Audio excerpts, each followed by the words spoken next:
Shalom, selamat pagi sahabat Yesus yang diberkati oleh Tuhan Yesus Kristus. Mari kita siapkan hati kita untuk menyembah Tuhan pagi hari ini. Bapa, terima kasih Tuhan, kami rindu untuk menyembah Engkau, meninggikan namamu, kami tenang di dalam hadirat-Mu, menanti-nantikan Tuhan, dan orang yang menanti-nantikan Tuhan akan mendapatkan kekuatan baru. Bagi siapa yang percaya kepada Tuhan tidak akan dipermalukan, melainkan beroleh hidup yang kekal. Kami siap menyembah Engkau Bapa. Jadikan kami bejana yang siap untuk dibentuk. Haleluya. Amin. Terima kasih Tuhan. Ku mau seperti-Mu, Yesus,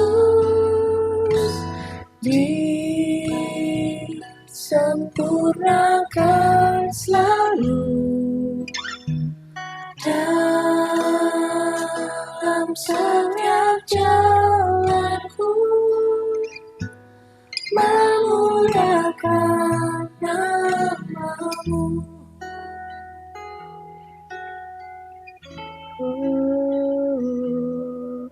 Bagaikan bejana yang mau terus dibentuk, Bagaikan bejana siap dibentuk, demikian hidupku di tangan-Mu.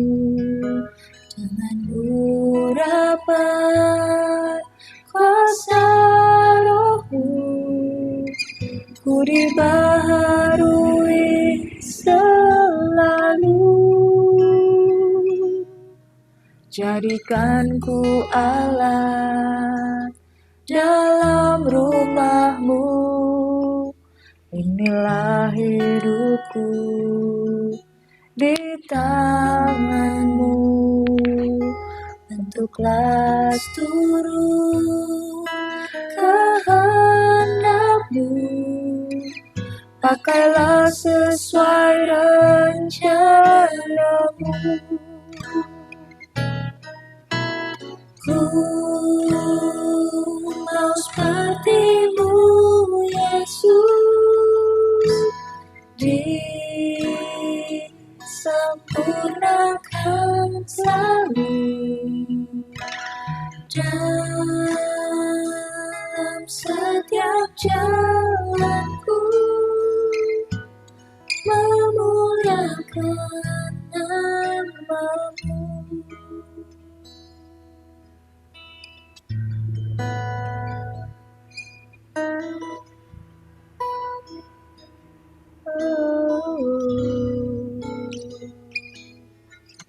Bagaikan bejana siap dibentuk, inilah hidupku di tangan-Mu. Dengan urapan kuasa Roh-Mu, ku dibaharui selalu. Jadikan ku alat dalam rumah-Mu, inilah hidupku di tangan-Mu. Bentuklah seluruh kehendak-Mu, pakailah sesuai rencana-Mu. Ku mau seperti-Mu, Yesus, disempurnakan selalu dalam setiap jalanku, memuliakan nama-Mu. Ku mau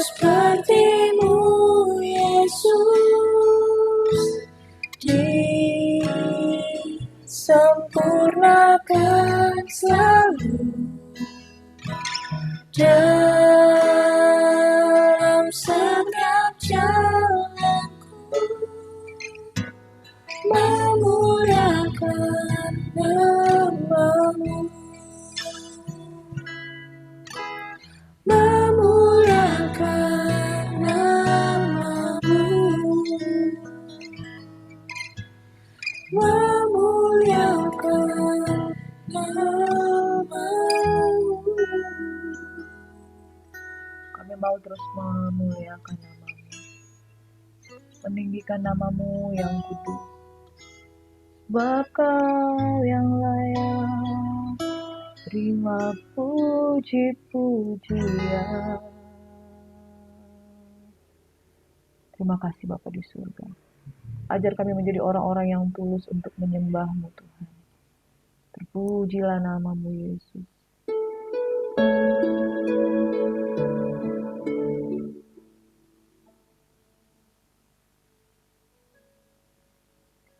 Bapa di surga, di dalam nama Yesus Kristus Tuhan. Ajar kami untuk menjadi penyembah Bapa yang menyembah di dalam roh dan kebenaran. Diberkatilah orang yang datang dalam nama Tuhan yang menaruh harapan hanya kepada Yesus Kristus Tuhan. Bapa terima kasih buat pagi hari ini. Ajar kami untuk tulus menyembah Engkau. Ajar kami untuk tulus menerima firman-Mu. Ajar kami untuk tulus menerima sabda kebenaran-Mu Tuhan. Ajar kami Tuhan untuk menjadi orang-orang yang tulus dalam mengikuti Yesus, yang tidak memperhitungkan apapun yang kami lakukan, entah mau bayar harga, Engkau sudah membayar kami lunas Tuhan. Oleh sebab itu tidak ada alasan untuk tidak mengucap syukur, sebab Engkaulah yang layak untuk dipuji dan disembah. Di dalam nama Yesus kami rindu untuk menyembah, meninggikan, memuji, merenungkan sabda firman-Mu. Semua yang diberkati Tuhan sama-sama katakan, haleluya, amin. Selamat pagi, Shalom, sahabat-sahabat GSIS yang diberkati oleh Tuhan Yesus Kristus. Jumpa lagi bersama dengan kami, Gracia Hope Compassion Channel. Kami percaya bahwa dalam Tuhan ada anugerah, ada pengharapan, dan ada kasih karunia yang berlimpah. Sebab itu mari pagi-pagi hari ini, saudara, kita menaruh hati dan pikiran kita di dalam kebenaran firman Tuhan, yang kita akan merenungkan semua bersama-sama di dalam Matius 13 ayat 36 hingga ayat yang ke-43, dengan judul perumpamaan tentang lalang dan gandum. Saudara, firman Tuhan berkata, maka Yesus pun meninggalkan orang banyak itu lalu pulang. Murid-muridnya datang dan berkata kepadanya, jelaskanlah kepada kami perumpamaan tentang lalang di ladang itu. Ia menjawab katanya, orang yang menaburkan benih baik ialah anak manusia. Ladang ialah dunia, benih yang baik itu adalah anak-anak kerajaan, dan lalang adalah anak-anak si jahat. Musuh yang menaburkan benih lalang ialah iblis. Waktu menuai ialah akhir zaman, dan para penuai itu adalah malaikat. Nah, saudaraku yang diberkati, sebelum kita masuk di dalam ayat 40, firman Tuhan menjelaskan tentang perumpamaan tentang lalang di ladang. Dijelaskannya satu persatu. Anak manusia adalah penabur, benih. Yang ditaburkan adalah firman Tuhan. Anak manusia adalah penabur. Ladang itu berbicara tentang dunia. Nah, yang ditabur itu, yang sudah berisi benih yang baik itu anak-anak kerajaan. Dan lalang itu adalah anak-anak si jahat. Musuh yang menaburkan benih lalang ialah iblis. Waktu menuai ialah akhir zaman, dan para penuai itu malaikat. Maka seperti lalang itu dikumpulkan dan dibakar ke dalam api, demikian juga pada akhir zaman. Anak manusia akan menyuruh malaikat-malaikatnya dan mereka akan mengumpulkan segala sesuatu yang menyesatkan dan semua orang yang melakukan kejahatan dari dalam kerajaannya. Semuanya akan dicampakkan ke dalam dapur api. Di sanalah akan terdapat ratapan dan kertakan gigi. Pada waktu itulah orang-orang benar akan bercahaya seperti matahari dalam kerajaan Bapa mereka. Siapa bertelinga, hendaklah ia mendengar. Saudara, ada satu masa di mana Tuhan menabur. Dan ada satu masa di mana Tuhan akan menuai dan mengirimkan malaikat-malaikatnya untuk mengumpulkan. Yang dikumpulkan itu apa, saudara? Segala sesuatu yang menyesatkan dan semua orang yang melakukan kejahatan dari dalam kerajaannya. Jadi malaikat akan mengumpulkan segala sesuatu yang menyesatkan, penyesat-penyesat, dan apapun yang menyesatkan dan semua orang yang melakukan kejahatan. Nah, malaikat mengumpulkan itu semua, tetapi anak manusia mengumpulkan anak-anak kerajaan. Saudara, ladang ini berbicara tentang dunia. Dunia itu dengan segala isinya. Saudara bayangkan, dunia dan segala isinya itu berisi apa, saudara? Semuanya ada di dalam, saudara. Nah, saudara, benih kerajaan itu adalah anak-anak kerajaan. Benih yang baik itu adalah anak-anak kerajaan. Jadi, saudara, engkau adalah kebanggaannya Tuhan yang ditaruh di tengah dunia ini. Berdampingan dengan lalang, anak-anak si jahat. Benih yang baik ini berbicara soal gandum. Gandum yang bisa dinikmati, gandum yang bisa mengenyangkan orang, dan gandum itu sesuatu yang bisa memberi dampak. Tetapi lalang, sifatnya itu seperti parasit, saudara. dia tidak bermanfaat apa-apa selain menimbulkan ladang yang semakin sempit. Saudara, ada satu firman Tuhan yang berkata di dalam 1 Korintus 15 ayat yang ke-33. Pergaulan yang buruk akan merusak kebiasaan yang baik. Saudara membayangkan di dunia ini adalah ladang dan ada anak-anak kerajaan dihimpit dengan anak-anak si jahat. Anak-anak si jahat adalah orang-orang yang berperilaku kedagingan, yang hidupnya terang-terangan, hidup di dalam kegelapan. Dan mereka tidak malu dengan itu. Saudara, dulu kalau kita di zaman mungkin zaman milenial, zaman Gen Alpha, itu orang-orang mau melakukan kejahatan tuh masuk malu-malu. Tapi di generasi Gen Z sekarang, saudara, survei membuktikan bahwa produktivitas dari LGBT itu semakin meningkat di akhir zaman ini, saudara. Dan saudara, bahkan ada aturan dan undang-undang di Amerika, di Jerman, di Eropa, ada beberapa negara yang sudah melegalkan perkawinan sejenis. Tuhan dengan segala belas kasihan saya mau katakan kepada anak-anak terang yang hari ini mendengarkan firman Tuhan. Dan mungkin engkau yang hari ini mendengarkan firman Tuhan secara kebetulan engkau terikat dengan dosa LGBT. Tuhan Yesus mengasihi saudara. Bapak Ibu Saudara yang diberkati oleh Tuhan Yesus Kristus, jangan menyerah dengan kelemahan. Jangan menyerah dengan keadaan. Amsal 4 ayat 23, jagalah hatimu dengan segala kewaspadaan. Waktu tadi memulai penyembahan, Tuhan ingatkan, miliki hati yang tulus. Saudara, hati itu diberikan oleh siapa? Hati itu diberikan oleh Tuhan. Dan ketika kita kembali kepada Tuhan, Dia mencari hati manusia yang sungguh-sungguh mau mencari wajahnya.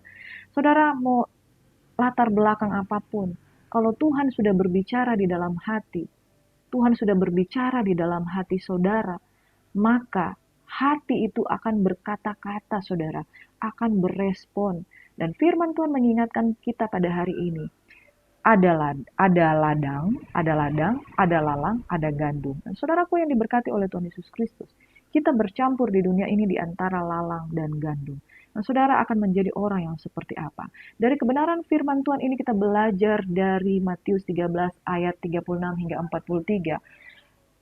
Mari saudara, ada lalang, ada gandum, ada anak-anak kerajaan, ada anak-anak si jahat. Saudara, hidup itu adalah pilihan. Di dalam Yohanes 1 ayat 12 mengatakan, barang siapa percaya kepadanya, setiap orang yang percaya diberinya kuasa untuk menjadi anak Allah, yaitu mereka yang percaya di dalam nama Tuhan Yesus. Saudara, perihal menjadi anak kerajaan dan tidak itu perihal pilihan. Kita mau percaya atau tidak. Hati nurani kita akan berbicara dengan pilihan yang Tuhan sodorkan. Kita mau menjadi anak terang atau kita mau menjadi anak-anak kegelapan. Saudara, di dalam Matius 13 ayat 36 hingga 43 ini kita akan belajar yang pertama, hidup itu adalah sebuah pilihan. Apakah engkau mau menjadi anak-anak kerajaan atau anak-anak si jahat? Saudara, hati nurani kita merindukan kita untuk menjadi anak-anak terang. Itu sebabnya kalau saudara dengan sungguh-sungguh mendengarkan firman Tuhan pada pagi hari ini, pilihlah Tuhan, carilah Tuhan, maka engkau akan hidup. Kepadamu kuperhadapkan berkat atau kutuk. Pilihlah berkat, maka engkau akan hidup. Pilihlah kutuk, maka engkau akan mengalami kebinasaan. Saudara, ada orang yang dengan sengaja masuk dalam jurang kebinasaan karena dia tahu mengapa bisa seperti itu. Karena hatinya sakit, hatinya pahit, hatinya rindu untuk dia terus disakiti. Dan dia tahu bahwa hidupnya gak apa-apa, saya mati aja. Ada orang-orang seperti itu. Karena dia sudah terlanjur mengalami yang namanya kepahitan. Aku berdoa pada pagi hari ini, engkau yang mengalami sikap dan sifat seperti itu, engkau berbalik kepada Tuhan dan percaya kepada Tuhan dengan sungguh-sungguh. Bapa mengasihimu. Nah, engkau hari ini ketika engkau mendengarkan firman Tuhan, pilihlah Tuhan, maka engkau akan hidup. Dari firman Tuhan ini kita belajar, saudara. Yang pertama, hidup itu pilihan. Mau jadi anak kerajaan, mau jadi anak si jahat, itu pilihan. Tuhan tidak pernah menginginkan kita menjadi anak-anak si jahat. Yang kedua yang sudah kita belajar kemarin, saudara, ada 4 jenis tanah dengan benih yang sama, yaitu benih yang jatuh di pinggir jalan, benih yang jatuh di tanah yang berbatu, benih yang jatuh di tengah semak belukar, dan benih yang jatuh di tanah yang baik. Saudara, yang pertama hidup itu adalah pilihan, mau pilih yang benar atau yang tidak benar, mau pilih yang baik atau yang jahat. Yang kedua, tanah hati itu, sejelek apapun, kita udah belajar kemarin, itu bisa diolah untuk ditaburi dengan benih Dan kemudian pilihan untuk bertumbuh ada di tangan kita. Sekali lagi saudara berbicara tentang free will. Apakah engkau mau memilih yang baik atau yang jahat? Yang kedua, apakah engkau mau memilih untuk mengolah hatimu untuk ditumbuhkan benih firman Tuhan menjadi tanah yang baik atau tidak? Yang kedua, saudara, pilihan untuk menjadi tanah hati yang baik atau tidak. Yang ketiga, saudara, kita harus sadar bahwa lalang itu tumbuh di tengah-tengah gandum itu tumbuh di tengah lalang yang ada di ladang yang besar. Saudara tidak mudah menjaga hidup di tengah-tengah pengaruh-pengaruh yang begitu banyak di sekitar kita.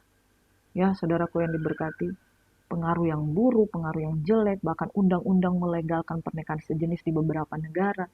Saudara, beberapa waktu yang lalu saya melihat di Instagram, ada tayangan yang tiba-tiba muncul di depan kita. Kadang-kala bukan kita karena kita follow itu akun, tapi kita tiba-tiba ada muncul di seperti itu. Ada pernikahan. Pernikahan itu sangat mewah, digelar di hotel berbintang, dan kemudian di situ ada seorang pria yang mengatakan, I'm proud to be your husband. Jadi husband to husband, laki-laki ke laki-laki, dan mereka dancing, mereka mengucapkan komitmen di hadapan banyak orang dan orang-orang bertepuk tangan.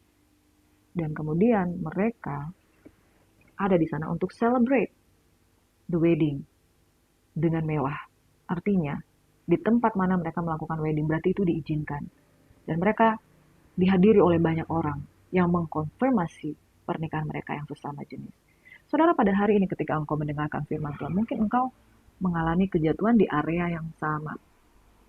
Tahukah saudara bahwa Tuhan menciptakan kita sejak awal laki-laki dan perempuan, dan Tuhan sangat mengasihi engkau. Engkau tahu dalam hati nurani kalau engkau salah atau enggak. Ada satu kesaksian seorang hamba Tuhan, seorang koko yang pernah melakukan, bahkan dia telah mengganti gendernya menjadi seorang wanita. Tapi ketika dia ketemu Tuhan secara pribadi, dia kembali dan kemudian dia bersaksi. Dan dia katakan tidak ada yang tidak mungkin untuk kembali kepada jalan yang benar. Saudaraku, yang ketiga, pergaulan yang buruk merusak kebiasaan yang baik. Kita adalah gandum di tengah-tengah ladang yang begitu luas, begitu banyak pengaruh. Pilihan ada pada kita. Tapi saya percaya kalau kita ditaburi oleh kebenaran firman Tuhan, maka saudara-saudara itu akan menjadi orang-orang yang lebih daripada pemenang. Sekalipun dunia mempengaruhi kita, tetapi ketika kita menjauhkan dari pergaulan yang buruk, kita akan diselamatkan. Yang terakhir, saudara, lalang itu dikumpulkan dan dibakar dalam api, demikian juga pada akhir zaman. Anak manusia akan menyuruh malaikatnya dan mereka akan mengumpulkan segala sesuatu yang menyesatkan dan semua orang yang melakukan kejahatan dalam kerajaannya. Terkutuklah orang yang mengadakan penyesatan. Pengajaran-pengajaran yang buruk, pengajaran-pengajaran yang salah membuat orang tidak masuk ke dalam kerajaan yang kekal, tapi kemudian mengalami kebinasaan. Saudara, akhir dari setiap kehidupan kita akan diperhadapkan kepada penantian, akan menghakimi orang hidup dan mati, orang benar dan orang yang tidak benar. Jadi saudara, betapa suci dan salehnya engkau dan saya harus hidup. Pilihlah pilihan yang tepat. Mau pilih anak yang baik atau anak yang jahat. Dalam hati yang kedua, hati itu masih bisa diolah, saudara. Mau tanah hati di pinggir jalan, berbatu, dan dihimpit oleh semak belukar, hati itu masih bisa diolah untuk menjadi tanah hati yang baik. Biarkanlah ladang hatimu dikelola oleh Tuhan. Yang ketiga, saudaraku yang diberkati, pergaulan yang buruk kita harus jauhkan. Yang keempat, saudara, pada akhirnya kita akan menghadapi penghakiman pada akhir zaman. Mari saudara yang diberkati, hiduplah tulus di hadapan Tuhan. Orang yang tulus, dia akan kembali ke hati. Orang yang tulus, dia akan kembali ke firman. Orang yang tulus, dia akan kembali mencintai Tuhan. Dan orang yang tulus akan memberi hidupnya dipimpin oleh Roh Kudus. Mari saudara angkat kedua tanganmu dan datang kepada Tuhan. Bapa di surga, pergaulan yang buruk merusak kebiasaan yang baik. Dimanapun kami ditempatkan, ada lalang di antara gandum yang merusak pekerjaan Tuhan. Ada anak-anak kerajaan dan anak-anak si jahat dipertemukan di dalam satu ladang. Tetapi Tuhan akan membuat perbedaan antara orang yang benar, orang yang takut akan Tuhan, dan orang yang tidak hidup dalam kebenaran. Dan pada akhirnya Tuhan, semua yang baik, semua yang suci, semua yang manis, semua yang sedap didengar, semua yang patut dipuji, semua yang disebut kebajikan, Tuhan, pikirkanlah kami semuanya itu Tuhan. Dan kami menjadi anak-anak kerajaan yang tahu membedakan yang baik dan yang jahat, yang tahu menempatkan diri dalam pergaulan, yang tahu membebaskan diri di dalam pengaruh-pengaruh yang buruk, dan kami menjadi anak-anak terang. Bapak, terima kasih, kami berdoa untuk anak-anak yang terjebak di dalam pergaulan yang buruk, anak-anak muda yang terjebak dengan kehidupan kehidupan LGBT. Bapa, kami tahu Engkau mengasihi mereka. Di dalam hati nurani mereka, mereka tidak mau melakukan yang jahat. Tetapi begitu mereka menetapkan hati untuk terus di dalam kejahatan, kami berdoa rebut mereka di dalam nama Yesus. Orang tua yang mendoakan mereka, keluarga-keluarga muda yang terjebak dengan keinginan bercerai, Tuhan pulihkan kehidupan mereka, sadarkan mereka. Anak-anak muda yang berselingkuh di usia yang masih muda ketika mereka sudah menikah, Tuhan lawat kehidupan mereka supaya mereka sungguh-sungguh kembali kepada hati nurani, supaya mereka menjadi anak-anak terang di tengah dunia, bukan anak-anak kegelapan. Ini doa dan harapan kami, Bapa. Diberkatilah orang yang datang dalam nama Tuhan. Dan hamba sendiri yang sebentar akan mengalami ujian tesis. Dan dalam nama Yesus, dalam pertolongan Tuhan, Engkau mampukan, Engkau berikan kekuatan. Biarkanlah karya tulis ini memberikan manfaat yang positif bagi gereja Tuhan dan jemaat semuanya. Terima kasih Bapa, kami mohon berkat Tuhan. Kasih karunia di dalam Bapa, Putra, dan Roh Kudus dalam nama Yesus menyertai kita sekalian. Kita membawa shalom, terang Tuhan ada dalam kehidupan kita. Kita tidak hanyut di dalam pergaulan yang buruk, tetapi menjadi terang, menjadi garam di tengah-tengah dunia. Dalam nama Yesus semuanya berkati Tuhan, sama-sama katakan, haleluya, amin. Shalom and God bless you. Selamat beraktivitas. Tuhan Yesus memberkati.